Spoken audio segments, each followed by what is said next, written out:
Welcome everyone to Aeos Clubhouse. Aeos Clubhouse for August 24th, episode 6. I'm Kyle Ferguson. I am joined as always by the awesome Unite plays of Mochrie. Hello. And Kiyberries, a Blissey main? Nope. I can't say that I am. I can't say it. All right. Well, we will get into that. We have lots of announcements going on today. And we know the mobile date, which we will talk about in a little bit. There's all sorts of pre-register things going on. More Pokemon announced on the way. Some strategy stuff for you all, some tips and tricks. And then, of course, we're going to tackle those emails today because that bag is bursting. But first, I'm a Blissey main. I did it. I purchased her. I love everything about it. And I must know why not Kiyberries?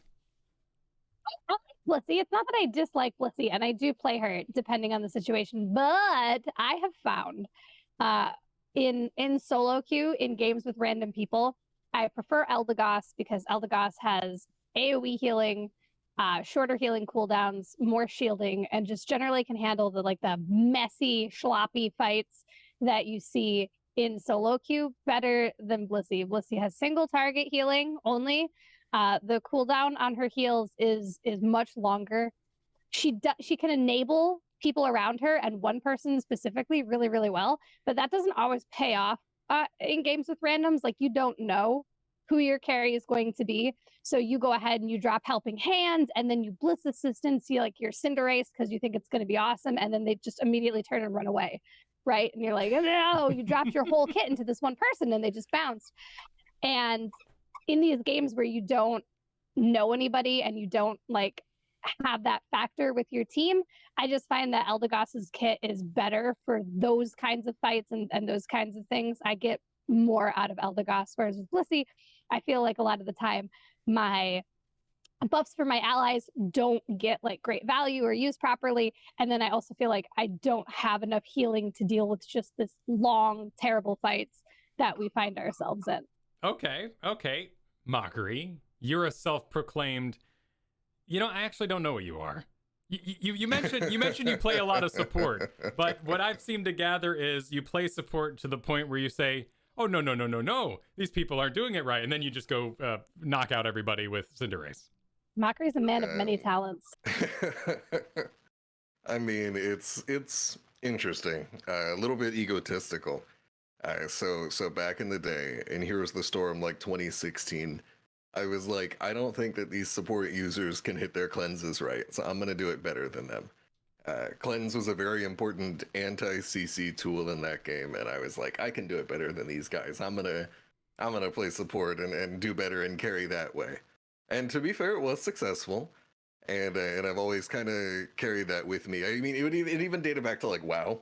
I remember being 10 years old playing WoW and just being like, oh, hey, the team that has more healers always seems to win the battleground. Okay, I'm just going to go ahead and do that. And it's kind of the same way here. You know what I mean? If I think the team really needs an Eldegoss, or if someone else snatched my jungle away from me, don't they know it's mine? Then I might hop over to the Eldegoss. It's definitely a strong second for me, when I don't get my preferred role, if I'm not picking up a Cinderace or even a Greninja like I've been playing lately, because he's just so good. And it's about falling back on the healer main. And it's funny because one of my best MOBA friends is a healer main, and so I'll play with him, and then I'll play with Kiyberries, and we're like three Spider-Men all pointing at each other when it comes to who needs to be a healer. And we're all trying to figure it out. But yeah, I do play a lot of it. I will say, haven't even touched a single second of Blissey, though, because I was going to. Okay, I was going to. And then I got that Talonflame pilot skin out of the loot boxes. Yeah? And then I was like, all right, nope, forget all that. I've got people who play Blissey in my games. I've got people that play support. I'm buying this Talonflame so I can have the skin. I had the skin before I had the character.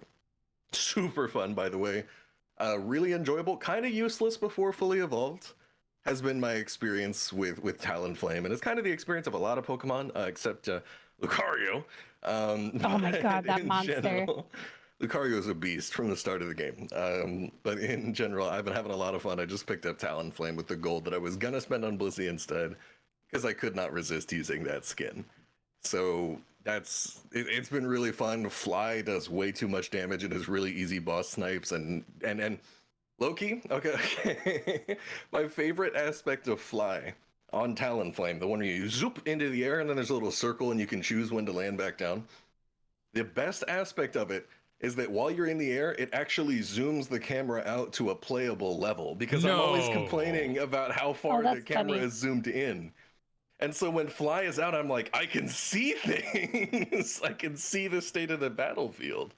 As someone, that's used to other MOBAs where the camera lets you see so much more, I fly in the air and I'm like, oh, I know what's going on. And then I can come back down and use that sort of reconnaissance to my advantage. So I've been having a lot of fun with Talonflame. 0 games of Blissey.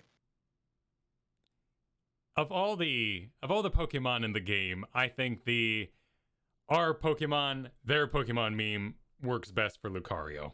The enemy is a beast. Ours is doing something I don't understand. I think it depends on like Mochrie was saying in the early game, right? So like I'm always bottom path because I'm healer, right? So it happens every time where the enemy team has a Lucario and my team has like a Charmander, and I'm like, no, don't do it. And he wants to go like contest neutrals, or God forbid, go try to like push into theirs, and it's like, don't. And then just like instantly dead. Lucario is like probably the strongest early game damage dealer, right? He's just nuts for the first like 5 levels. So if your team doesn't have levels too, had all the levels probably, but in that early laning where everyone's trying to like get XP, and if you have like somebody who's like a late game powerhouse like Gardevoir too, like, oh God, Rolts, don't go mess with that blue doggo. Don't do it. Let him have whatever he wants because he's going to take it. So protect yourself. There are few players who are as delusional as Charmanders. Yeah, what is it with Charmander thinks he's God? Every Charmander I play with, maybe it's because they're playing Charmander in the first place. He's not really popular or super strong right now. So if they're playing Charmander in the first place, they have some thoughts and opinions on the character. I think it's fire. But yeah. I have to go with fire because in real life, such a small little bab, and they're just like running in there like, I got this. No, you don't. You don't. But in real life, like stovetops, slightly toasty things, burn fingers for days. Fire, really powerful, real life. Video game fire, however, wildly varies. We have you see a fire in a video game, should you step in it? Is it dangerous? You don't know. So I think people see a dragon, a big honking beast of a thing with big wings, a big belly, and they just go, yes, this will own. And they're wrong. Not when he's a little baby lizard boy, anyway. Just a small little lad. I think those early game matchups, and Mochrie in HOTS is known for his matchup knowledge, right? Isn't that that's one of your things that people say about you? Mochrie knows the matchup. Yeah, that's at least my shtick. That's your shtick. I find that so important in Unite. In the early game, like I said, I'm always bottom. I'm trapped down here. I don't know what happens in the top path. I don't even know what the jungle is. I've never been there. Who is she?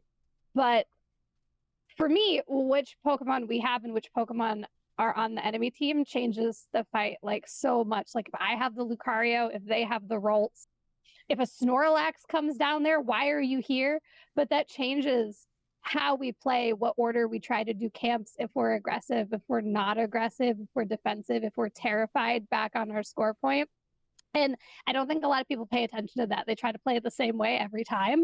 They're like, yeah, I'm going to go invade because that's what we do. And it's like, no, we don't. You're a baby frog. I need you to farm. I need you to be safe. So don't do that. I remember we got a question very early on about like evolutions relating to power levels, and it definitely seems like Pokemon that start out fully evolved are really good at contesting that neutral right away. You know, like you walk up and you try to go for a neutral Audino camp or a neutral Crawdont camp right at the start. Is it Corphish or Crawdont is the level 1? I don't know. Just call it a lobster. I don't even think it is a lobster. Yeah, that's station when you try to contest it. I gotta know. I'm gonna Google it. But anyway, when you walk up to those, it's a Corphish is the early one, and it evolves into Crawdont. It seems like Pokemon that are already fully evolved at the start of the game seem pretty good at contesting that with Lucario and Pikachu. Like Pikachu's got that web that we always talk about. The web! Lucario just Love the hits web. so hard. So I can definitely see sort of just a very quick, informal way of evaluating that. It's just like, hey, is the other guy fully evolved at the start of the game? He's probably stronger than you right now. So it's going to be an uphill battle for those neutral camps, and maybe even for your own side's camps even as well. Because I know that when I go bot lane, when I fare bot lane, I see a whole lot of enemy teams coming up for the invade on our Odino camps, like right at the start of the game, and it's very spooky. I prefer Yeah, to when stay it's in the when it's a jungle. Lucario, there's nothing you can do about it unless you also happen to have a Lucario. But if Mhm. it's like your team has Ralts and they have Lucario, there's literally nothing you can do. Fighting it is a death wish, so you really just need to back up and be safe and find something else to do. Well, that's It pretty is good a little visual rough. clarity, though. Like if you and it kind of gets a little messy sometimes. Like I hit my full combo on Haunter, but I still have another level to go before I'm Gengar, so I can technically join the fight. But I sometimes hang in the jungle because I just want to be a happy ball man. But that's still like great visual clarity. That you're a tiny frog. Calm down. They will never change with their bones and their hand spikes. Maybe don't engage the Lucario or the Pikachu. Yeah, a For lot of the sure. three-stage evolution Pokemon especially are really weak at the start. What does hand You gotta spikes grow mean up. in this context? Because you say hand spikes, and my mind just goes to Wolverine with his adamantium Like claws. Lucario has like a brass knuckle Oh fist yeah, thing yeah, with the yeah, yeah, spikes going on. yeah. Yeah, he's Yeah, got a like lot his of knuckles. He's got his own little organic knuckles. yeah. Gotcha. Well, since no one's going to sing the big praises here, allow me to just take some time to talk about Blissey, because this was an awesome week for me. I have been 50-50 stuck for a long time in the great. I'm not proud of it. Made it to expert this week. Very proud of that. Because of Blissey. No, there's no healers. There's no healers in great. There's no healers in expert. So one, I'm actually bringing something pretty important to one side. I found that the influence was, not only on like battles and the clutch heal kind of moments, but also the fact that when you win a fight, you actually have enough sustain and you can get people topped off enough to step up and turn in. So you maintain pressure on the enemy team rather than winning the fight and then doing that horrible thing we all know of in MOBAs where you go, okay, we just won the fight. Now we do it 3 more times and maybe we'll win. With a healer, you actually can go, we won something, let's do something off of it. But man, I love the soft boiled, heal for me, heal for them kind of gameplay. But the real shock was Helping Hand. This ability, it's up against Egg Bomb, which is like, oh, that's the offensive ability. Helping Hand would be your defensive ability. You increase attack speed and movement speed of allies, and all your attacks become boosted attacks for a short amount of time. No, you slap. Blissey. It's true. You can go slap the heck out of some people. Blissey and Wigglytuff together is the funniest thing. It is good too because Wigglytuff is probably like one of the strongest Pokemon in the game right now, but it's also just hilarious. The two of them, big pink round, just slapping down on somebody. It's a great time. Oh, I love 11 it. out of 10 recommends. You're such a villain. I feel like the egg shape, the front egg, the doofiness means no one wants to play her. Everyone's picking cool looking Pokemon, and I've eaten it up. I feel so rare out there, and then you just turn on them. They're running away. You boost your Machamp and you chase them down.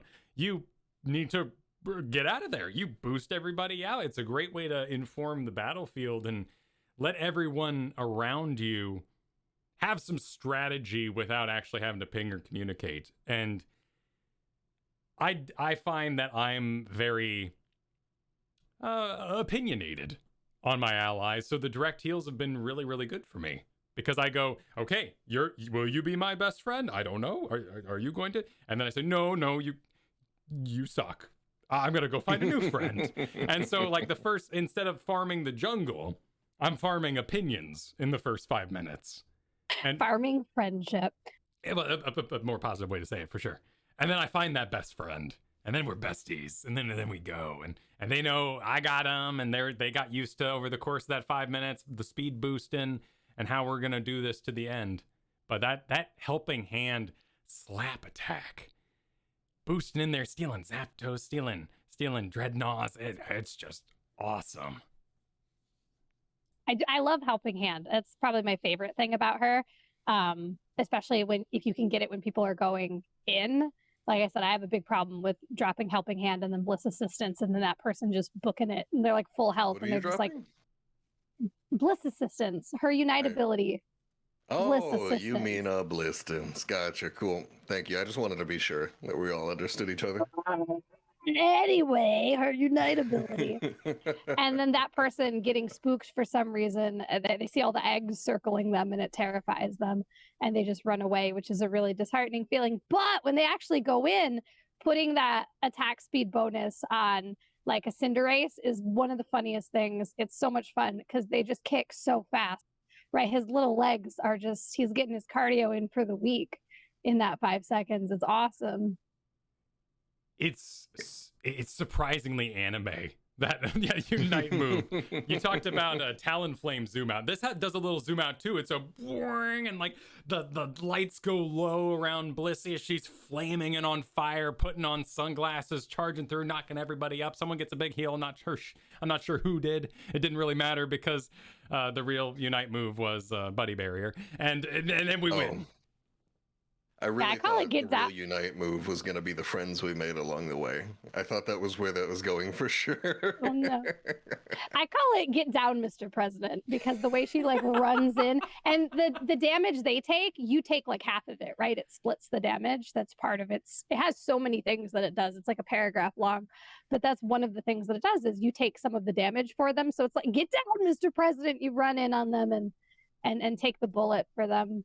My only problem with it is it's super difficult to aim. Its aiming is really finicky, and other people like you can let it go auto. If you just press it, it will pick, I believe, the lowest health person and just charge at them. But you can also use your right joystick to aim it. But if anybody gets in the way, they will intercept it. And I've had it so many times where I'm like, I'm coming, Cinderace. And then like a Snorlax just kind of drifts into frame. And then I move just 2 steps and hit the Snorlax, and then it's done. Oh, I see the no. eggs floating Where's around that him. mobile And it's release at? instant Give us depression. the aim. Yeah. Give us the touchscreen aim. I want to see how much better all these aim characters are, you know? Yeah, I was talking to some other people about it too, and pretty much everybody had that same opinion of Bliss Assistance. It's so strong and it has so many things that it does, but it's just so terrible to aim the thing. You to get it where you want it. Are we going to see Blissey be in different tiers depending on which device you're using? That's my I wouldn't be surprised, expectation. because if you could actually aim that reliably and get it on the right person 100% of the time, it's really strong. Not even just as the damage absorption shield mechanic on it, but that it buffs the special attack of the person you hit, right? It's a buff. So you can use it on somebody full health just to boost them. And I like to do that. I like to run to like my carry with Bliss Assistance, give them the special attack, and then drop helping hands and give them the attack speed and like, go, my child, be free, do damage. If only I could reliably hit the right person. I forgot about all the bonuses. It does so much stuff. It's crazy. It's like 4 moves rolled into one. Well, and the taking a portion of the damage received, that now makes just a world of sense, because the items that people are running on Blissey are all health items. They're using leftovers and cookie. I mean, of course, they're using the Buddy Barrier, but almost every item was dedicated to upping Blissey's health. And yeah, there's been if she's going to go in and take a bunch of somebody else's damage, she needs to be very healthy. Also, she's a melee healer and she's in there slapping. She gets her own boosted attacks to her slaps. So she's always in danger at all times. So she kind of needs to be tanky. If she was too squashy and she's in there trying to melee auto, she's just going to disintegrate. So she's got to be a big girl. Very true. And there's a lot of times where you're running with that Cinderace or some other squishy, and you need to be the one to step up and be the tank, which Yeah. I find very powerful. Though that auto time-based empowered attack is the worst for letting other people get the last hit. Yeah. Because you're just sitting there helping, you're boop, boop, you're gonna get this, and they're like, yeah, I've got no problem. And then you go, what? I didn't have the boosted auto attack tracker on until I started playing Blissey. I didn't think it really mattered with Eldegoss, and it doesn't, because she hits like a cotton puff. Even her boosted attack hits for nothing, so it didn't matter. But with Blissey, she hits really hard, and I was stealing a lot of last hits, so I actually did turn the tracker on when I started playing Blissey. How's Blissey going up in the master sphere, Mochrie? Man, I don't know. You say master sphere, but like as has been alluded to in the past, like there are people like me that just went up and try hard solo queue, and there are also people who literally have spent years of their lives getting paid to play MOBAs. And then there are also people who are like, cool, I got master. I can't get demoted out of master. I hate those people so much. At the same time. Wait, did you make master, Kiyberries? Keeping baddies. So yeah, in this game, if you get master, you cannot be demoted out of master. Master's 0 because it has points. You're there forever. Once you're in, you're in. So there's a portion of people, a set of people who got to master and now make it their life's goal to either troll or meme, let's nicely say, try new things and experiment while in rank, because they have nothing to lose anymore, and it is the bane of my existence. Did you make it to master though, or are you? No, okay. Ultra 5. Very close. I'm one rank, and so I learned how you can tell what rank people are on the loading screen.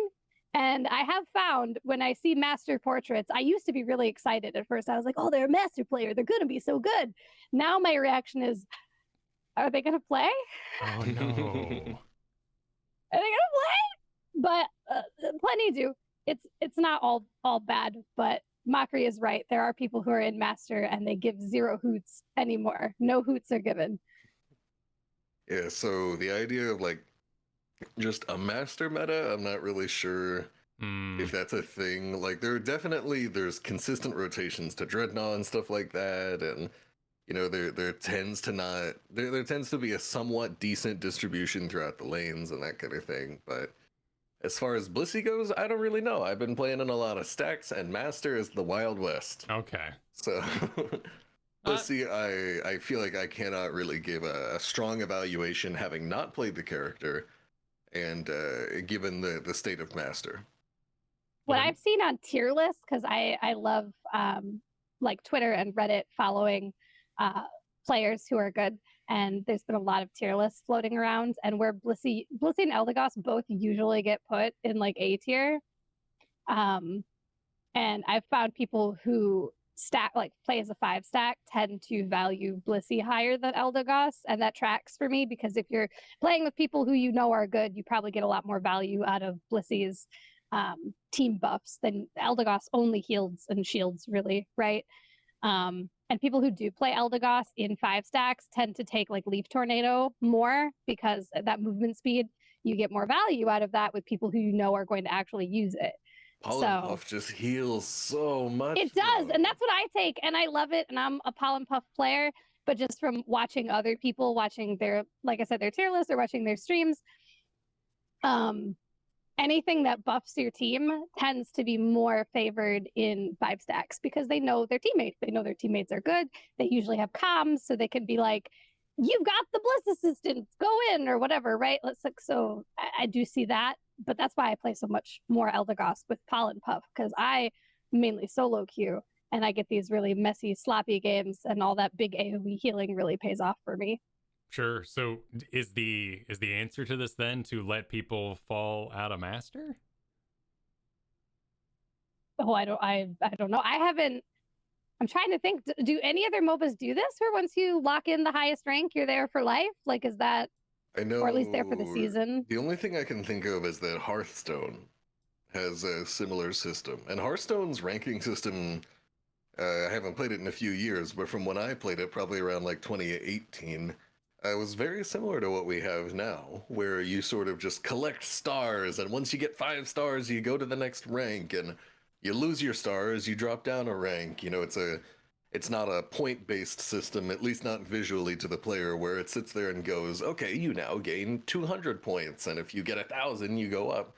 It's really kind of all the same, right? But at least visually, we collect our stars, our 5 stars to go to the next rank. Once you get up to a certain rank in the earlier ones, it's 3 diamonds or 3 pips. I've heard a bunch of different words used. Call them doots.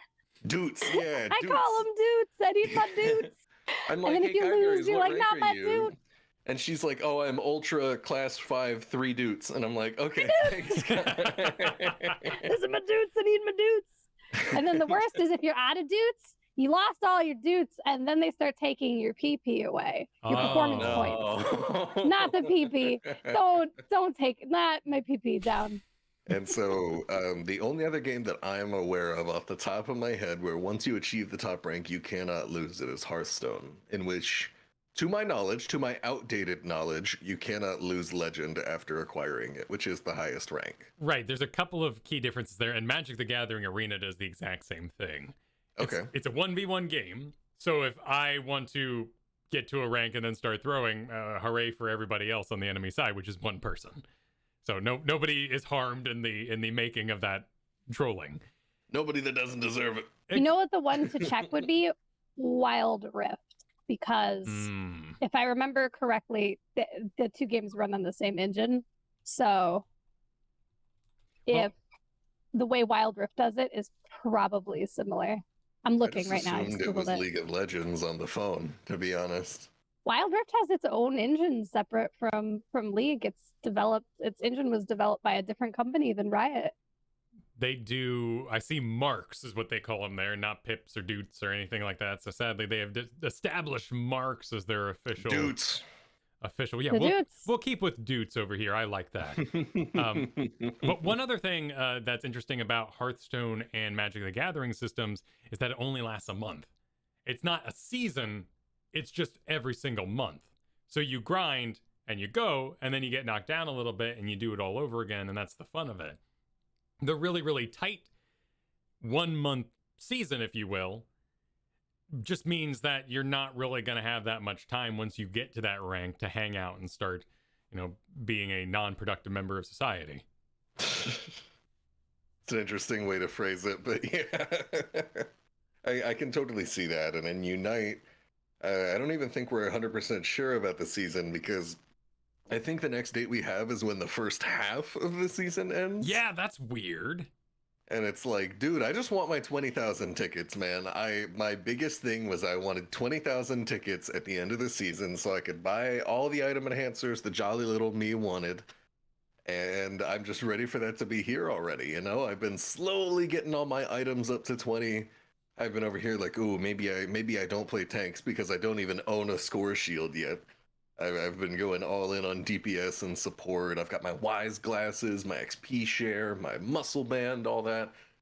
No score shield. So that to me is like the biggest thing. I cannot wait for the end times of the season to come faster because they have promised me many a ticket, a deep bounty of tickets. And I eagerly await the coming of these every day. So, what I eagerly await when the season resets and all the masterpiece. I assume they're going to reset everybody back to beginner, right? They're going to reset everybody back to beginner and have you start over. We all got to climb back from beginner, right? At the bottom.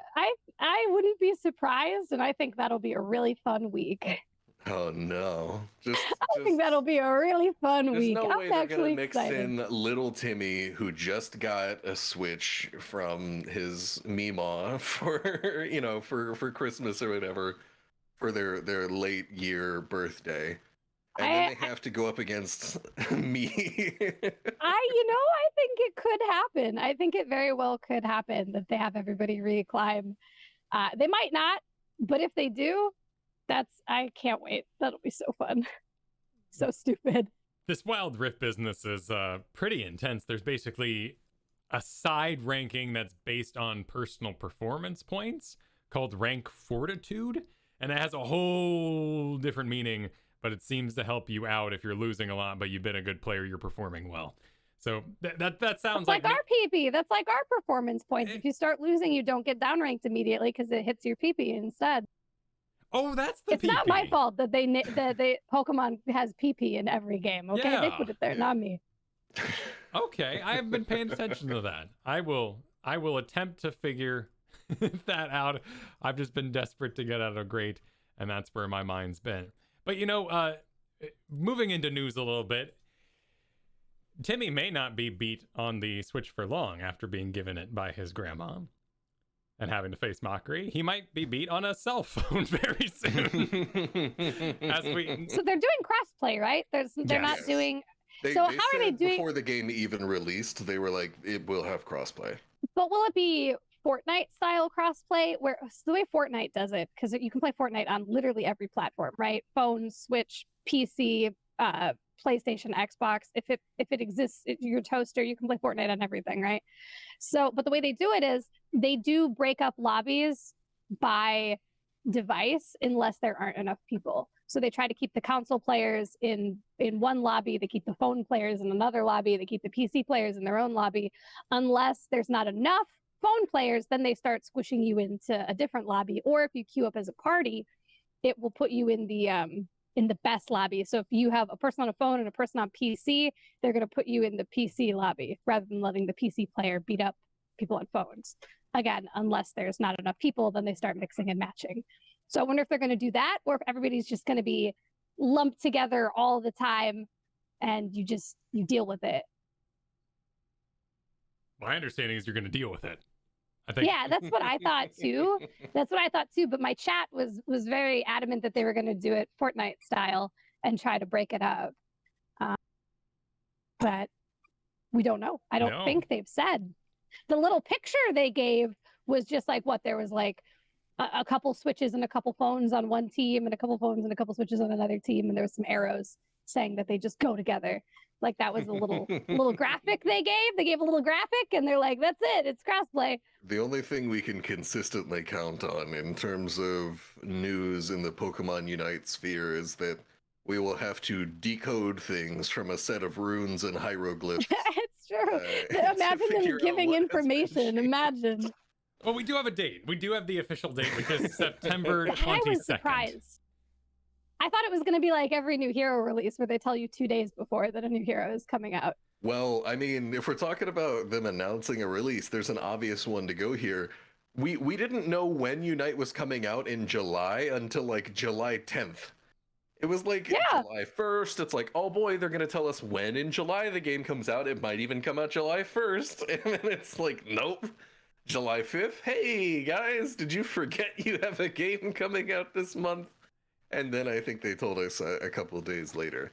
So the fact that we have an announcement of the mobile release date before we're in the same month as the mobile release, that's I don't want to say a blessing, but it's a step up from how we handled the game itself. Well, we can also twist a little bit and say, wait, were we just the beta testers? Are we the... Yep. We're the test audience, aren't we? This is a mobile game first and foremost, and that's why they have the big announcement date. So we've been helping build the hype.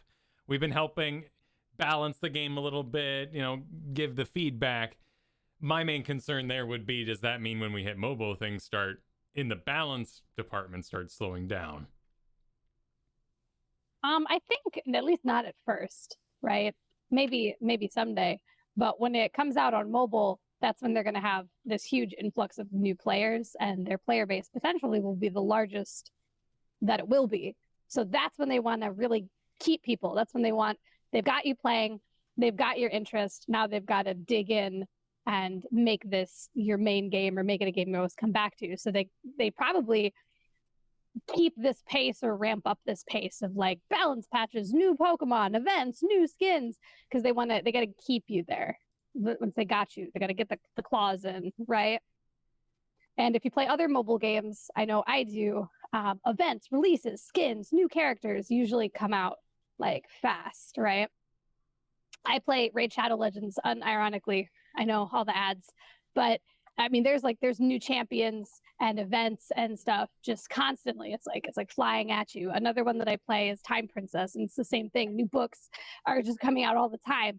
Like, it's almost overwhelming to keep up with all of the content that they pump out for those games, but that's how they keep people playing, right? People are always building up currency, and they need something to spend it on all the time. So I would not expect it to slow down. Definitely not right away.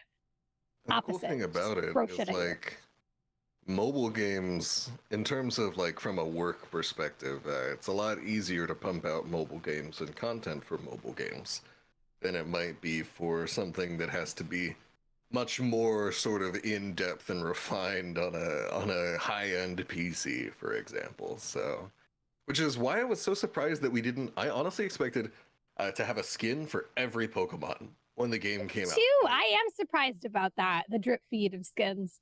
Yeah, it's like, dude, like everyone, grew up looking at these Pokemon, and you tell me I get to put special outfits on them, but like there's only a couple here and there. Like, that really surprised me about the game. I fully expected every single character to have a skin on release, and so I feel like Or that's at least have like their shiny variants as a. See, the thing with the skins is they call them holoware, and they're like holographic outfits. Like when you hover them, you see them. They'll get like Tony Stark Avengers made out of nanobots and holographs. So that makes me wonder if they would ever even do shiny variants, because a shiny actually changes the Pokemon's appearance. It's their skin color changing. So it's not like an outfit built onto them. But that was my thought before the game came out, that every Pokemon would have their shiny variant at the very least as their first skin, right? Obviously. that makes so much sense. And like it could be like the master skins were in HUTs, where you unlocked those after reaching a certain requisite level. So like, what if you unlocked shiny if you like played like a bunch of games? It's like, hey, yeah, they gave you like one of their quests on the side. Yes. And it's like, oh my play gosh, write play this 200 down. Blissey games or something. Yeah. Wait, where did shiny come from? Is this from one of the handhelds? No, or? there's so shiny Pokemon in general in the games, in the main games, are extremely rare variants of the Pokemon that are colored differently. So you might have like a black Charizard, or like a black Rayquaza, or like all different kinds of discolored like different variations. Some of them are really Pokemon. cute. Some of them are straight hideous, and it's amazing. Some In some are cases, not noticeable. Yeah, some like a Pikachu's. Like, it's just a slightly darker shade of yellow. It's terrible, right? I remember holding up Gengar and shiny Gengar, which in terms of if you have like the hex color wheel, of like you're going from one color to another color, I swear for shiny Gengar they took the color and then moved it like to like a slightly different shade of purple. Yeah. Okay. But shiny Zapdos is another terrible one, because only his feet are a different color. His feet go from being like a beige to orange, but that's it. His whole body is the same. It's just the feet are a different color. It's awful. Huh. Yeah. And so that But would then be some so are really cool cute. to Like, have think in of this game. Dratini is hot pink. It's so cute. Yeah, you have shiny Dratini, which is pink, and then you evolve it into Kiyberry's favorite Pokemon at the end of the chain, which would be Dragonite. She's always raging about how much she loves the design of this Pokemon, and it's just this wonderful, not vomit-colored green. It's a horrible split pea soup green, it's really hard to make Dragonite worse, but they managed with his shiny form. It's impressive, actually, taking this terrible character and then making him even worse. It's amazing. But yeah, no, it's shinies. So shiny variants are super rare. You counter them randomly. Like, people, it's a big thing to do shiny hunting, where you just like farm basically the same Pokemon over and over and over again, trying to get a shiny. People do it for hours, days, years, and never get one. Which I would have thought would be something they would go for, because people love shinies. Pokemon Go, shiny hunting and acquiring shinies is like 90% of what people do in that game.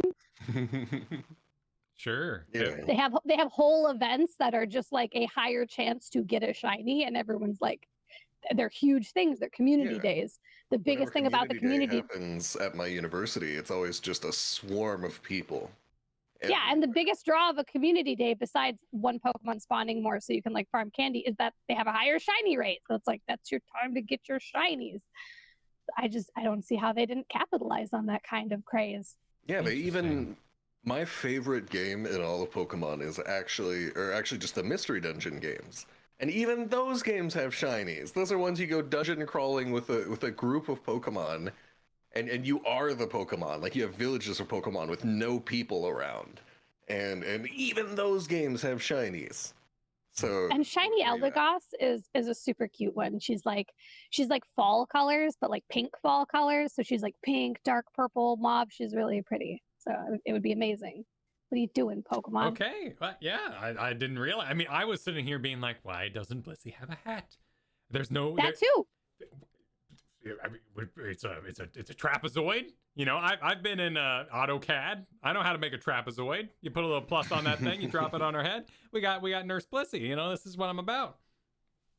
But She would be so good for a nurse, or even like because she's got those like frilly like doily bits on her sides, so like almost like a maid costume where she'd have like the little apron would work so well. Oh, and like a frying pan comes out instead of a big old hand. Yeah, Yeah, that'd be so cute. Spectral frying pan.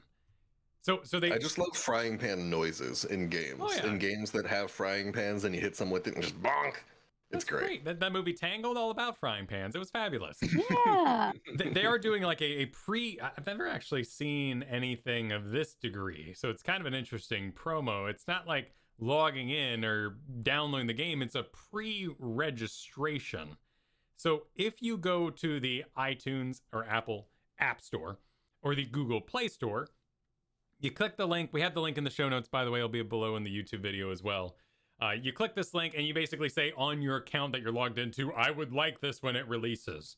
And they are tracking this. And if enough people sign up, everybody in the game gets their own rewards. And before I go any further, I want to make sure it's clear that you just register on whatever Apple or Google account you have right now.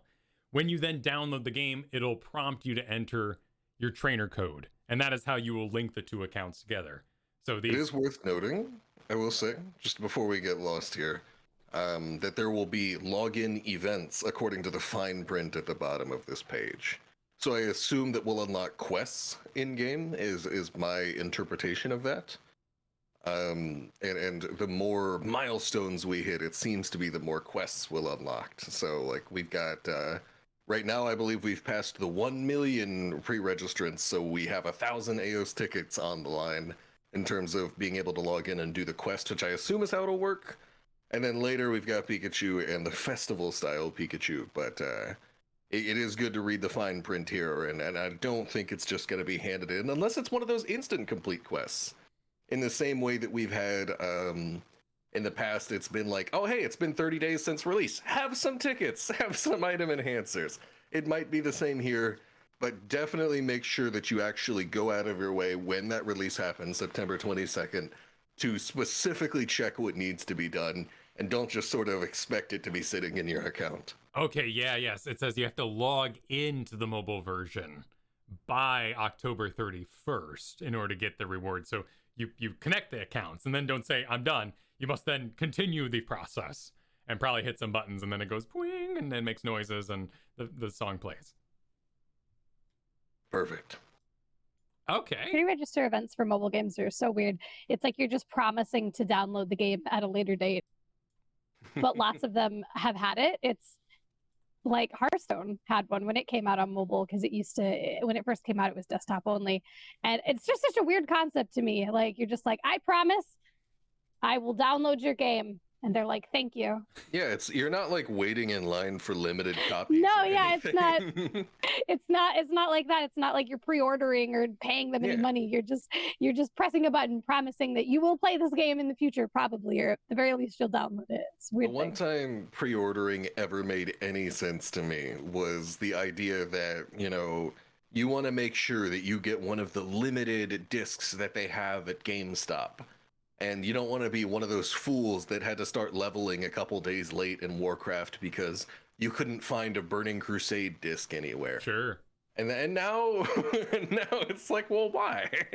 They're not going to run out of codes. to give you. Yeah. We're not gonna run out of people to sign up and be like, oh, sorry, we have too many players. Nope, you can't do it. So Pre-installs it are does nice, seem a little though. silly. Pre-installs are nice. Oh, for sure. Because Christmas Day Steam is awful and is over bloated. At least in the past, it was. But here, so if 1 million people register, which has already happened, so this is already a reality, everybody's going to get 1,000 tickets. Which is 100 item enhancers in game. Not bad. Not bad. Then it goes on to Pikachu. You get a free Pikachu if the community reaches 2.5 million. And by the way, if you already own Pikachu, you just get your coins back. So you still get something. And then at 5 million festival style Pikachu, who is right adorable and has a hat, and is not hollowed or shiny, but is definitely looking pretty cute out there. You would barely know if he was shiny. I have to show you. You don't know. Outside of that sort of stuff, we don't know if there's going to be anything else going on or what the sort of plan will be alongside mobile release. But September 22nd, I think we can all expect a big influx of interest in players in this game, and that's going to be pretty darn exciting. As for what the split is and if people are going to be in different queues or what happens there, I don't know. Nobody knows. Okay, but here in our chat is a picture of a shiny Pikachu on the left, regular Pikachu on the right. The difference in their tail is because of their gender. So don't worry about the tail shape, just the color. Oh. That is something you might not be familiar with too.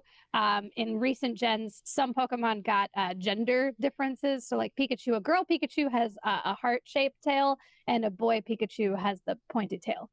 Okay, so he's kind of sunburnt. Yeah, that's it. That's the shiny Pikachu right there. It's great, right? Huh. Well. That's it's a sad one. It's a real sad one. I think we can skip that. I might be more disappointed than socks. Actually, I'm really interested in socks right now because I got some nice capris. And oh yeah, okay, yeah. And so they're nice. You know, I got this kind of prep thing going on right now, but I need some really outrageous socks. I want like moons and stars, or this is where you'd like put on the American flag socks for 4th of July. I need some weird hipster socks to complete this outfit. There's a pair of socks in Unite that have stars and moons on them, but they're not knee-high socks. They're regular, like mid-calf sock, but they do have stars on them. Okay. I still protest against the decision in Unite to prohibit the player from choosing to wear socks and sandals if they You are desire. disgusting. I think that I should be allowed to make my character have as much of a fashion faux pas as they want. I tried to make the most ridiculous looking character on release, and when I realized that socks and sandals were banned from being played together, I quickly realized that everyone that designed this game just absolutely despises fun in all forms, and I am personally protesting against it, even if I stand alone. The other announcement, which was kind of I don't know what to say about that. I don't know. It was a surprise Wednesday. They announced 2 other Pokemon who are not Blastoise. This would be as part of the direct, right? So it's just bunches of Pokemon news. It was Mamoswine and Sylveon. And if you're not familiar with them, Mamoswine is an ice and ground type that's kind of a pig mammoth. And Sylveon is a fairy version of Eevee. So people were curious about what happens with Eevee. Well, it seems we just might skip it entirely. But Sylveon is my least favorite evolution. He's disgusting. His bows are made out of skin. Oh. Look at the bows. Look at how the bows just meld into his flesh and are the same color and texture. Those bows are kind of like how Greninja's scarf is his tongue. Those bows are part of her skin. It's awful. But I didn't really. I love Mamoswine though. One of my favorite Pokemon ever. I love Mamoswine. He is so great. I'm so excited. They don't show his other forms, but he is usually a 3-stage evolution. I assume he'll have all 3. So he has Swinub or Swinub. I like Swinub better. I like swine. Yeah, but it sounds cuter to say Sweenub, so I'm going to keep doing it. So there's Sweenub, where he's this little baby fuzzy pig. He's so great, so cute. And then you have Pillow Swine, who's like a medium-sized big pig, and then Mammo Swine, who's the big pig. The big old tusks, and it he's looks so good. It's. I feel like I see more Earth moves in Mamoswine, and Mamoswine is interesting because Mamoswine, at least in Pokemon Go, simultaneously for a while held the position, I believe, of the best ground attacker and the best ice attacker as a dual type ground ice. So I'm curious to see how is that going to be represented in Mamoswine's kit.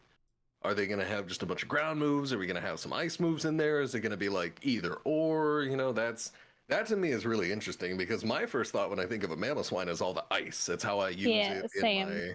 That's how I use it in my mystery dungeon team. It's how I use it in Pokemon Go. Well, I actually have 2 perfect Mamoswines in Pokemon Go, 1 ground, 1 ice. But to me, it's always been about the ice. And I'm seeing these ground moves in this preview that we're watching, and I'm like, oh no, it better not be.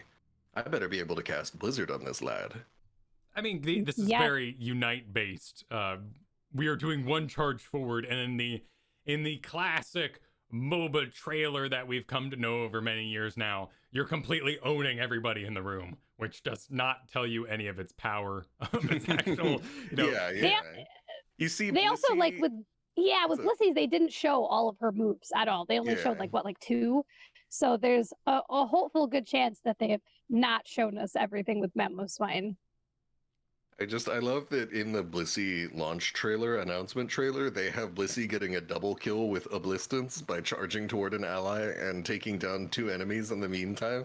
And in every launch trailer ever, every release trailer ever for any character, it's like, here is a support character that has an ability that like deals a minor amount of damage, and in the trailer they're like out here getting triple kills with it and stuff. Like, it's like, oh, were these tanks running around at like 3% HP?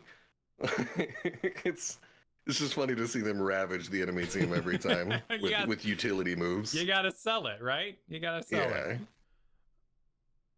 I again, lots of people went, where's the Blastoise? Where's the Blastoise? It seems like I would fully expect that's being held for a very soon post-release kind of event because, I mean, come on, there's so many people who want one of their original 3, and we've got the other 2. It's the perfect reason to say, check out the game. And then go, oh, I checked it out. And then a week later, come back to the game.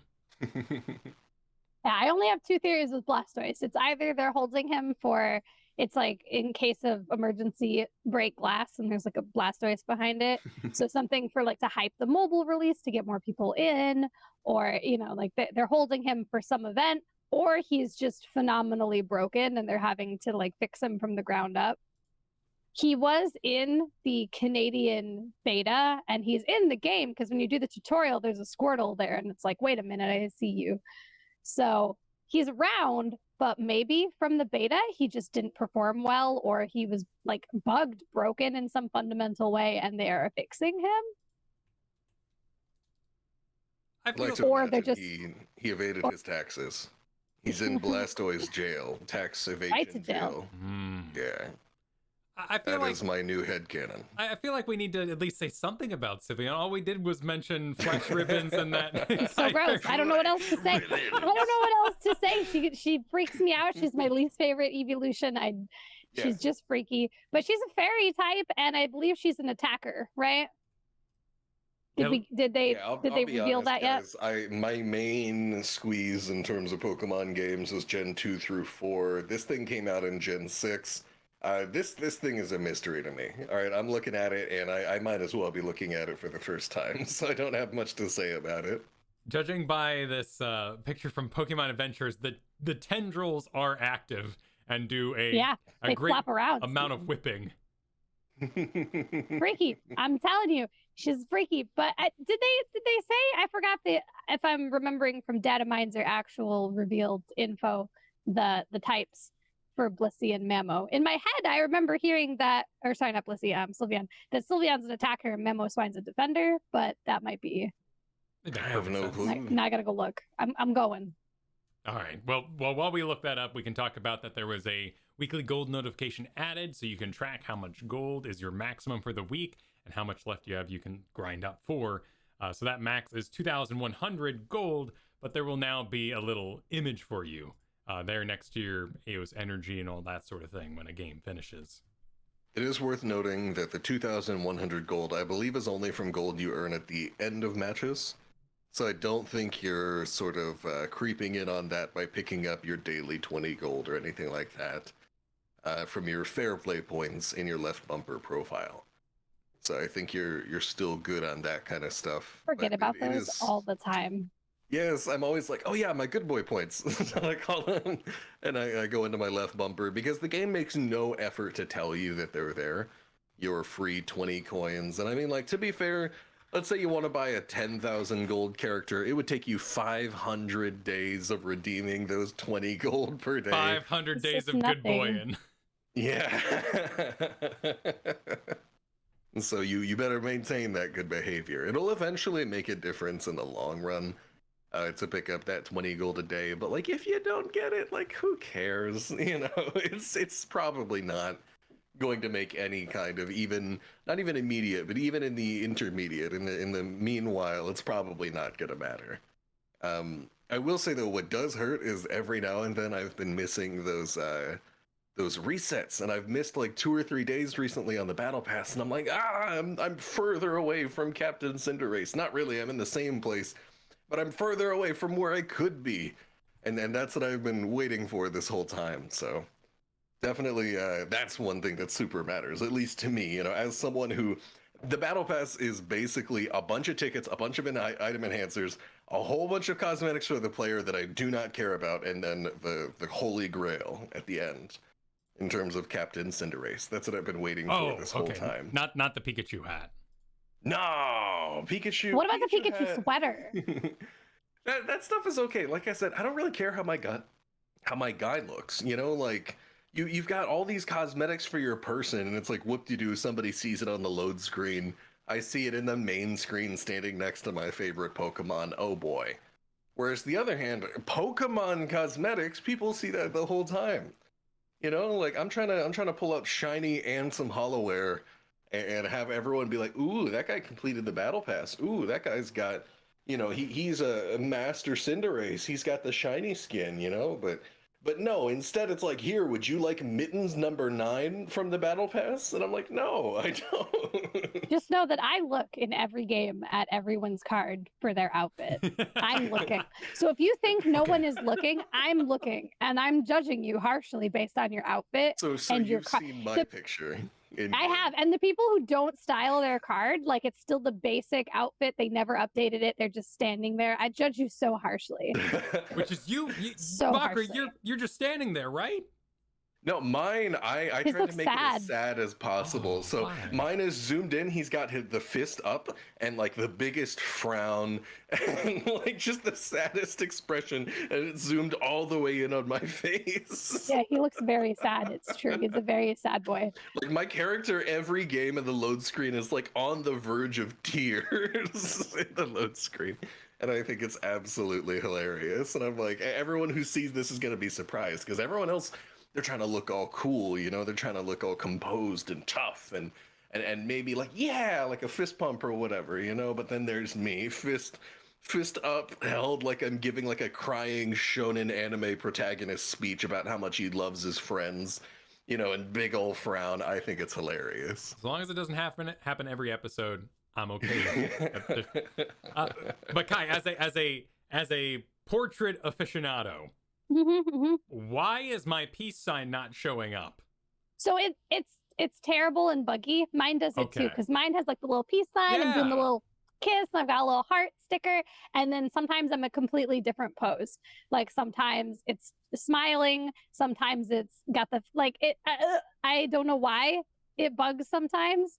The peace sign seems to be the worst one about it, where that one seems to often not work, but other ones do too, and it's very confusing and I do not understand. I thought it might be like I was concerned that there was some sort of like, censorship, like we'll let you have a peace sign, but we don't want peace signs showing across the world. Peace signs, And I'm like, what do I not know? Yeah, no, it's just buggy. It just Okay. doesn't update sometimes. People swear that you need to go update your fashion every day, and I do, and it's still buggy. So where you have to go into your profile, not the outfit itself. Even if you haven't changed your outfit, you go into your profile, edit, and then update fashion. And they swear that that will fix it, but it does not. It is a lie. I do it every time I log in. I just love the idea of like gestures that are innocuous in some part of the world and deeply offensive in the other. And so you just boot up Unite and just the enemy team is just flipping you the bird in their cards. And it's like, no, they're, where they're from, that's not that bad. I think that would be hilarious. Personally, I would lose it. Employees can't point at Disney World. They cannot point. They have to use their thumbs. They have to use their thumbs. I've never heard this one. It may have something to do with the fact that I haven't been since I was like 5. So, but Disney as an adult is where it's at. Mochrie, you pointed out on our Discord a table of what items can crit. What moves can crit? Oh, yes, which Pokemon? Yes. What moves? So, was there anything about this that like struck you or surprised you? Okay, so right now we've got it up on screen, but I'm gonna try to help you out, all our audio-only listeners for the podcast. What really surprised me is just how few abilities in this game can crit. There are actually very, very, very few abilities that can crit. And of the ones that can crit, they're almost all on an entire Pokemon where all of that Pokemon's moves can crit. So for example, Wigglytuff, everything that Wigglytuff has that deals damage is capable of dealing a crit. Crustle, who has been terrorizing my games, actually I think strong contender for my least favorite Pokemon to go up against. Everything that Crustle can do that deals damage, which is everything other than Shell Smash, can crit. Cinderace, of course, their only crit move is Blaze Kick, which is always a crit. Absol, their entire kit can crit, which is expected because Absol has a crit passive. And then finally, in terms of last 2 moves that can crit, you have Garchomp's Dragon Rush and Dragon Claw.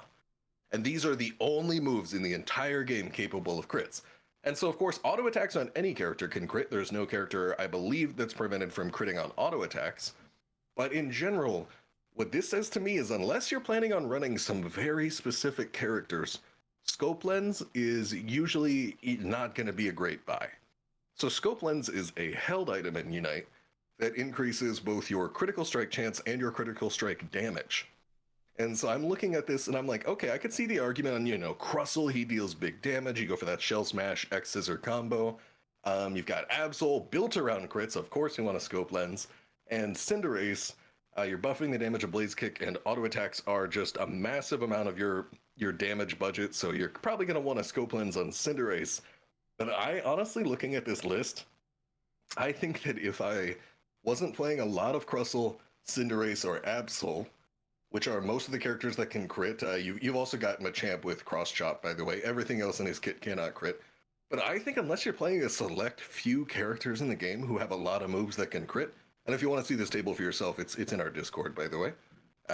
You probably can afford to prioritize other items with a Scope Lens. And so that to me, is why I answered before someone asked me, when do you prioritize certain items on Twitter, a fan of the podcast.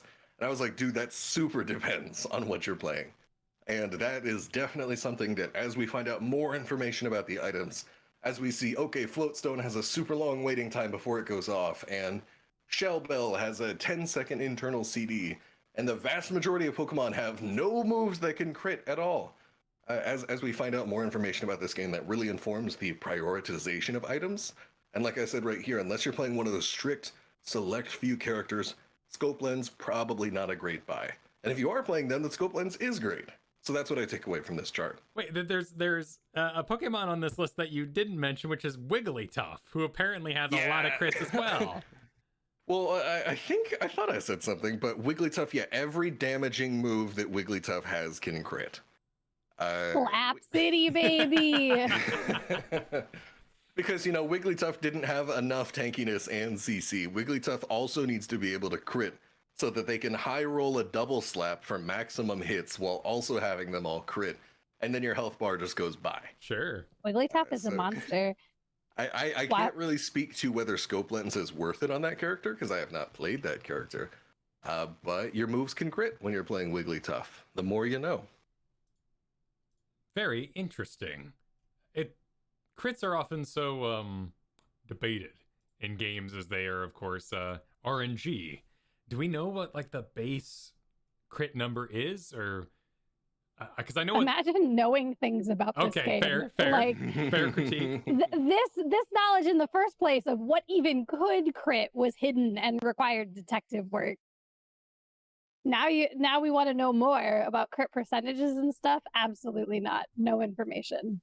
Yeah, dog, I got no idea. Okay, I'll take a look here at this wonderful site that I've never said aloud, but Cerebi? Cerebi. Okay, that's it. Yeah, great site. Yeah, I could tell once you said that. Yeah. Fantastic site. Has tons and tons of stats and data and really in-depth stuff. Doesn't have the base crit percent for Absol on it. So I know how much we increase it with our scope business, but as to what we're actually augmenting, I do not know. If it's not there, that would mean that nobody knows, Yeah, if because it's not, yeah. they put in a ton of work for all Pokemon games, not just Unite. They're out there for everything. Main series games, Go. If it's Pokemon related, they're in it. And if it's not posted there, probably nobody knows at this point. I just remember is as a crazy. kid, this just unlocked a memory for me as a kid, where Cerebi was like, you can go to GameStop today and get a free Celebi, the Pokemon. And I was like, oh, heck yes, Mom, take me to GameStop. And then I did. And the guy at the counter was like, I don't know what you're talking about, kid. We don't have a Celebi for you. And I was like, what? And then he's like, and then he's like, if you want to like keep up with this kind of thing, a good website to use is Cerebi, so you can like see when these kinds of events are happening. I'm like, but that's where I got it from, mister. And he's like, what? And he like opened it up and looked at it, and he was just like puzzled. This poor GameStop employee from like 2008 was just looking at it, and it's like, yep, you should be giving this kid a free Celebi. And he's like, I don't know what to do for you, kid. Oh no, he couldn't help We you. ain't got no Celebi. Yeah, and so Cerebi lied to me, or the GameStop employee. I assume the couldn't help GameStop employee like didn't open the shipment and didn't know it was there or something like that. They would never lie. That website never lies. No, well, people are never confused at GameStop either. But I got a Mew at a Toys R Us. I learned about that in Nintendo Power. Oh, cool. Oh wow, yeah, just like, see, I never got any cool stuff. That was the one time I went for. Chance. That was literally the one time when I went for something cool in Pokemon. I was like, happened to be getting into Pokemon at the time. It was a lot more recent than the date I said, because I think this happened when I was in like middle or high school, and I couldn't drive yet. Now that I think about it, but still, like, it turned me off of it. You know, how am I can't go out to these places and get a Celebi or whatever, or a Mew, because who's to say they even know the event is happening? Right. Broke It that hurt. trust. So do you not trust this website now? No. Cerebi's great. It's I'm gonna go ahead and blame that dude from GameStop. That's Okay. The entirety of the blame is on this individual. Perfect. Well, let's move into a little bit of this mailbag we're going to tackle today, where first I must admit that you can email the show at Aeos Clubhouse at gmail.com. I wasn't going to say anything. I wasn't going to say it. I wasn't even going to think it. Because I totally registered it and just then I was overwhelmed when I couldn't Joke. get it. On a previous episode, for those of you who don't remember, Kyle Ferguson said, if you want to email us, you got to email us at Aeos Club, because someone sniped Aeos Clubhouse at gmail.com. And I said, 3,000%, this was Kyle Ferguson, super tired, registered it, totally forgot. And he's like, no. And then he DMs us in our group chat yesterday and is like, yeah, that was me. Oh, no. Main password, everything. Didn't even try. Just admitted defeat at the door and walked away to Aeos Club. But now we are Aeos Clubhouse once again at gmail.com.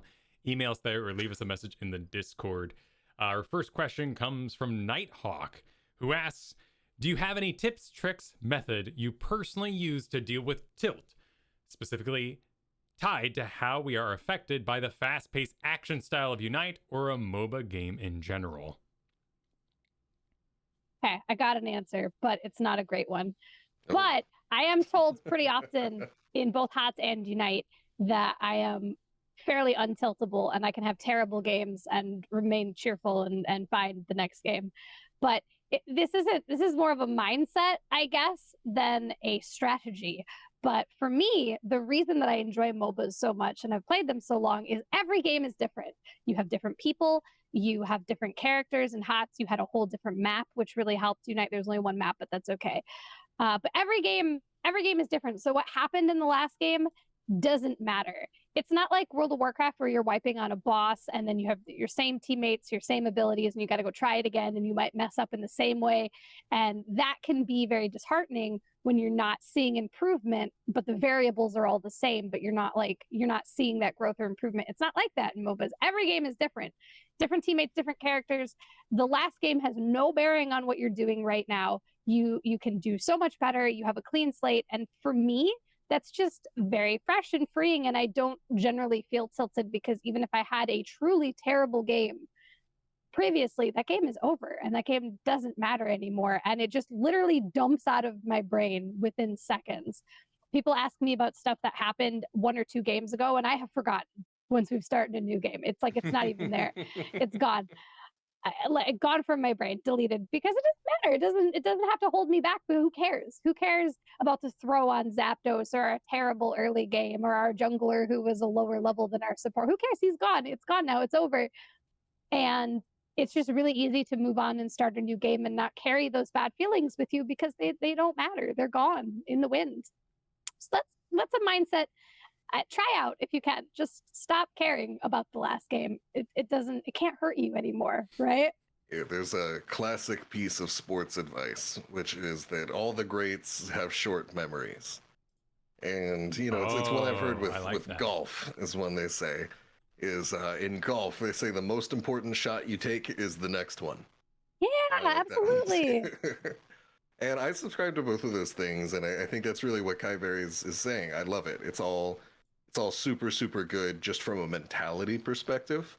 I love it. So to try and take it from a different angle, I will say one thing, and this is part of why I can get tilted on stream, and this may seem a little hypocritical if anyone's seen my stream, because I will sit there and complain sometimes.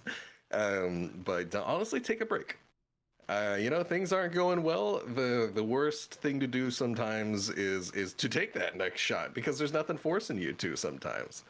If things are not going well, you are not having fun. There's nothing forcing you to press that play button, And that's not to say you can't ever come back, but sometimes that is indeed the best bet. It's just to get a mental reset. It's super cliche advice, but you know what? It's cliche because it works. Go ahead and take a walk, get some water, breathe. Oh my God, controlling your breathing is super underrated, not talked about for how much it helps you regulate yourself. Keeping just literally, if you just sit there and just keep your eyes still, just look at a spot on the wall, look at something and just stare at it. And then just controlled breaths in, pause, out, pause. Take a breath, whatever. Take a break, take a breath, whatever you got to do. But I think you combine like the mentality aspect of it from Kiyberries and the sort of physical aspects of it.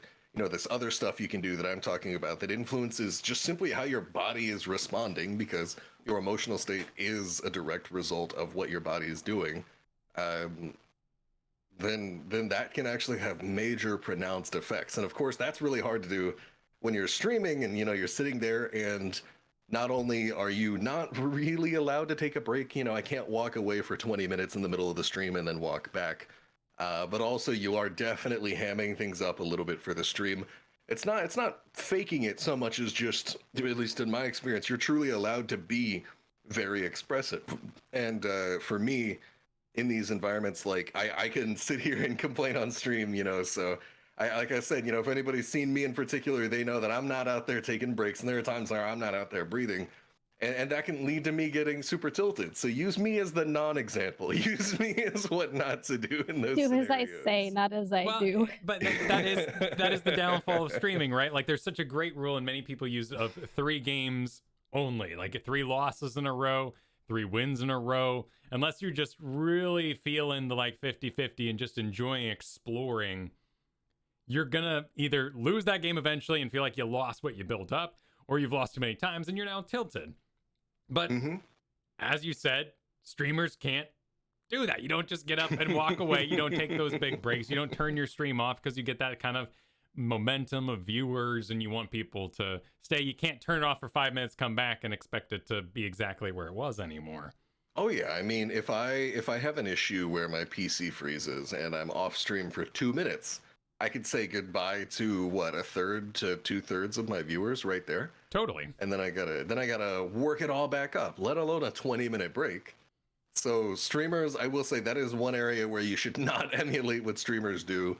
A lot of times streamers are hyping things up. They are trying to add an element of entertainment to it, or embellishment, or this or that, when in reality, if you're trying to do your best, definitely take those breaks, control your breath, control your eyes, control your mindset, and you will be able to manage your tilt. Totally doable.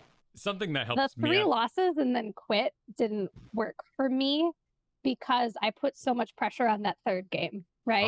If I Oh, lost yeah. 2 games and then I'm on that 3rd game, it made me so nervous and put myself under so much pressure, because I was like, if I lose this, I gotta switch game modes, or I gotta switch games because I can't lose more than 3 in a row.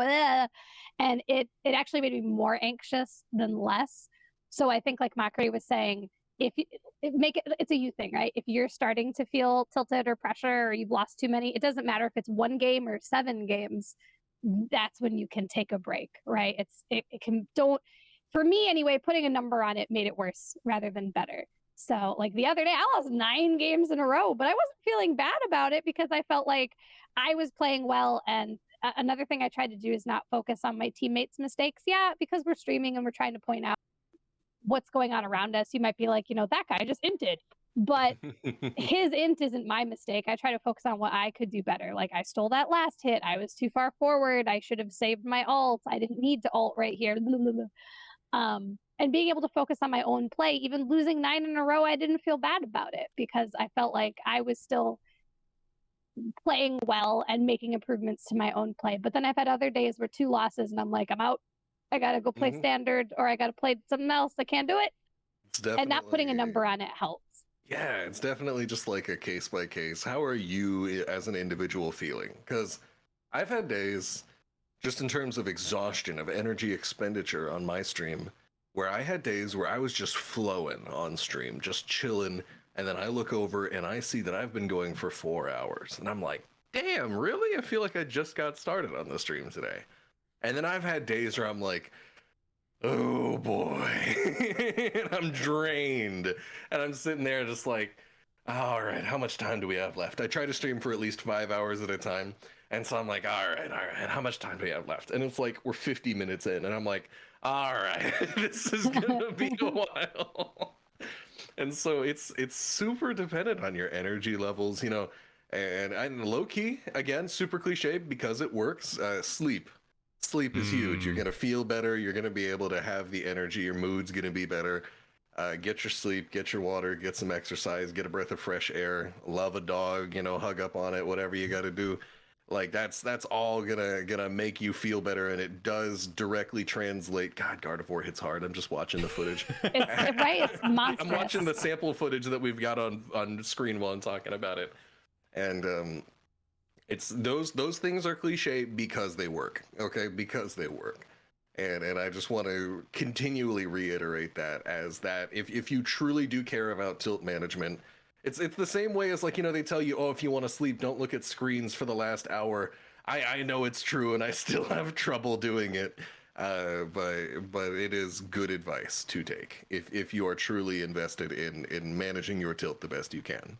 I find the project aspect really helps me. Like if I'm focused on improving on something in particular, I want to figure out how this spell works. I've got a combo I'm curious about.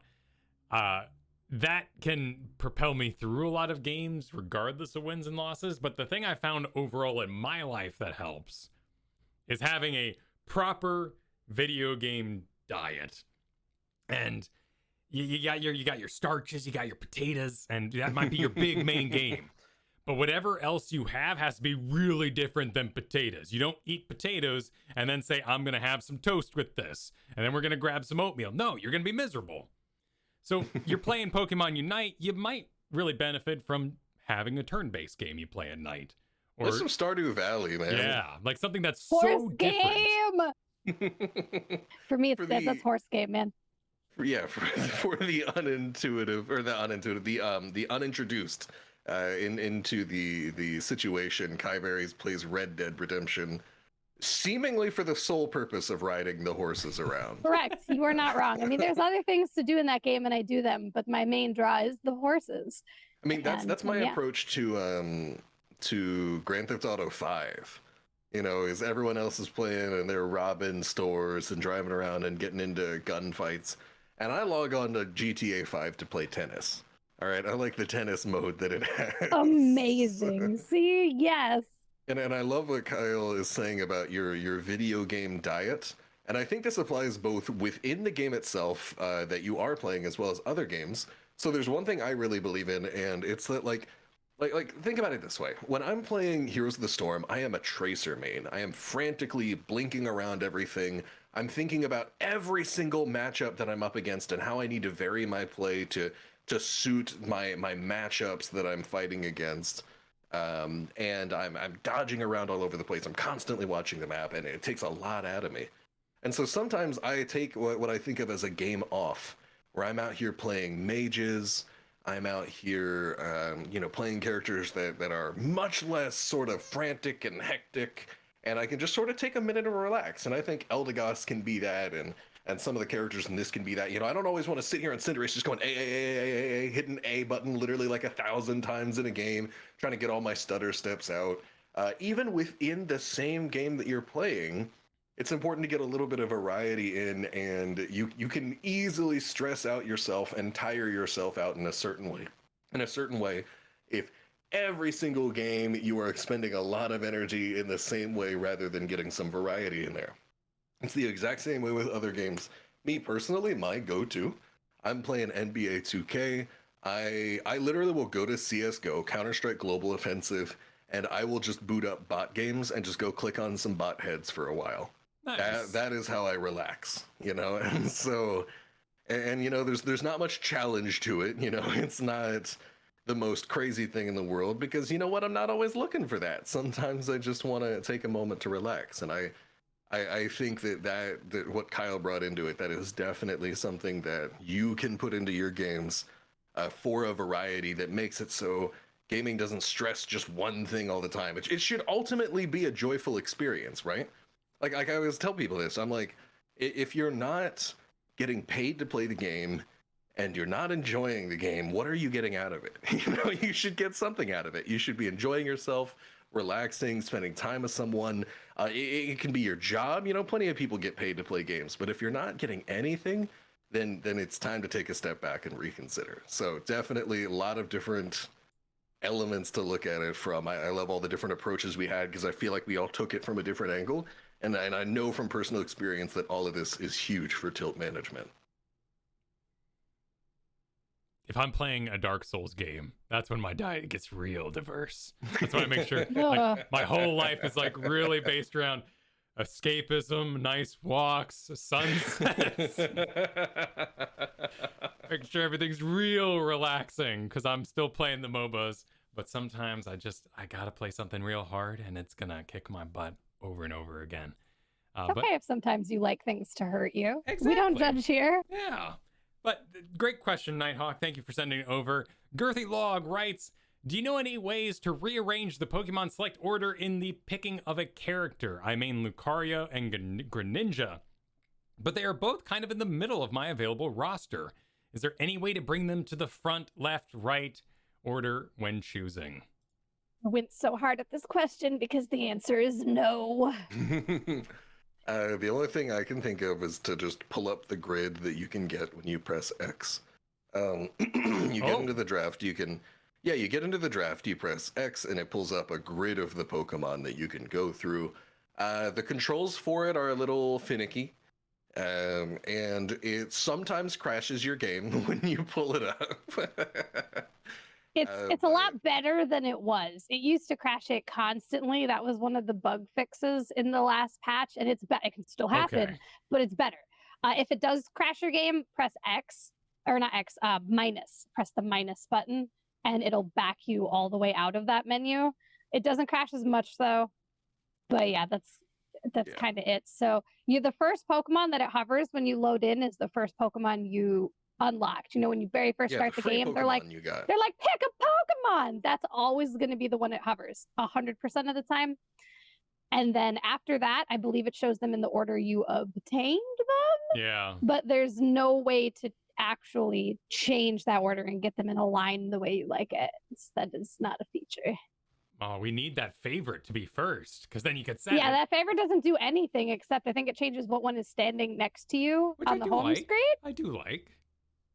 I like visual. I like the dress up. I like, organizing my toys. It does show if that Pokemon, if you used a Hollowware with them, that Hollowware will be on them on that screen. That's cute. Oh, really? Nice.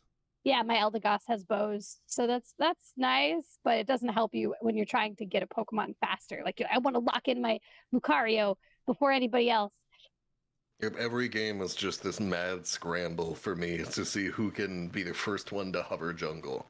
And who can be the first one to snipe the Cinderace or the Greninja. It's always this dash, and then I get into this game of chicken, where I'm hovering Cinderace, they're hovering Greninja. We're both going to the central path, and we're both just sitting there spamming the message in the chat. In the chat, you have like the quick message. I hate these games. I'll head to the central path, and the other guy's like, I'll head to the central path, and then I'm dropping the message again, like, no, I'll head to the central path. I like to throw in I'll play support in there just to hey guys, you're not the only ones here. Let's give it our all. You guys, stop fighting. Let's give it our all. Hello. I don't know. Like, I feel like the simple messages can have the most BM behind them. It's like old Hearthstone with the people spamming well met and stuff. Yeah, sorry. Well played. Gonna have to take that away from us like they did in Hearthstone. Nothing will ever compare to Hearthstone, the combo of you go into a game, you load in as a warrior, as Garrosh. He goes, victory or death, and then you concede, and he immediately goes, I choose death, like right after. Oh no! It's so good. That's one of my favorite little like dialogue combos that this stuff can have. So, the other guy's stealing your jungle, you just sit there, hello. Hello, do you see me, sir? Hello, this is my jungle. Hello. See, I thought it was based on whoever last hits Little Pup, because that to me is the defining characteristic of who gets to play the jungle. Oh, that is so awful. I'm sorry if that's been your experience, Kyle. I am so sorry if every game starts with a fight to last hit Lillipup. Oh no. It happens more often than you'd think. And then we get to the first Dreadnought, and because they neither of them gave up at any point. They've been fighting over the jungle literally this whole time. So then we all get down there and everyone's like level 5 and the enemy team's level 9. Yep. It's like, oh yeah, I know where this is going. I've seen this one before. Yeah, Unite is a game that I think level differences matter more in Unite than any other game I've seen. If someone is 2 levels up on you, they just will murk you, like straight up. Which, in every game it's an advantage, but in Unite I learned very, very quickly. I was like, oh, he's got 2 levels, bye-bye. I'm out of there instantly. I certainly remember time periods in Heroes of the Storm where that was the case, where 2 levels was just the end-all be-all. So it can be changed, and different balances can bring that in line. Scaling can be affected, but in such a short game, I totally understand how those levels can really run away with it. I get you. Well, we have a lot of other questions here, but that leads us to the end of the show. However, we are working on something that is going to allow us to answer more questions. Look forward to us talking about that on the show very soon. But this is where this episode 6, will be ending for today. You can find all about the show over at kyleferguson.com. That's where you can grab the RSS feed. Follow us. 2 S's. Yes, 2 S's in Ferguson. Follow us on Twitter over at Aeos Clubhouse for tweets about the videos. Certainly go follow us on YouTube. We got to wait 50 days now, but we got that subscriber number we needed. So thank you so much for subscribing over at Aeos Clubhouse, which is the best place you can find that is still the Twitter. But soon we'll have a custom link for that, and we can't wait to tell you because it'll say Aeos Clubhouse because I didn't steal it in a sleepy moment. Let's do Mochrie first. Where can people find you on the web? Hello! You can find me at Mochrie TV. That's Mochrie TV, Mochrie Television. The main platforms for me are going to be Twitter, Twitch, and YouTube, all under that handle. Kiyberries. Hi, I'm petting my dog. He came in here to visit. So for me, I'm pretty easy to find. I'm everywhere at Kiyberries, Kiyye berries. I have a YouTube that's just for Pokemon Unite. I also have one for Heroes of the Storm. I'm on Twitch, Twitter, I don't know, TikTok, man, Discord. I'm all over the place at Kiyberries. Super easy to find. I would love to have you guys jump in and talk about some Pokemon or dogs. And dinos. And dinosaurs. She's big horses. on dinos. I'm big. The animal kingdom spectrum you can bring in. Fantasy animals, real animals. Right. Prehistoric animals. Would you main Rapidash if it came out? Would you give up the support? Dude, think about Galarin, Rapidash, and Ponyta as a fairy healer. I'm so down for that. Bring that in. Support horses is what we need then. Marry the two ideas. I mean, I'll main anything that heals, right? I'll main anything that heals. And my favorite Pokemon is literally garbage. So, I mean, don't ask me.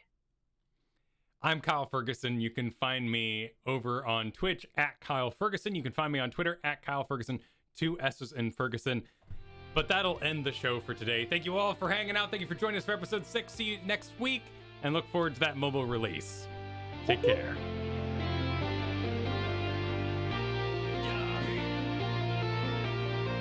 Yeah.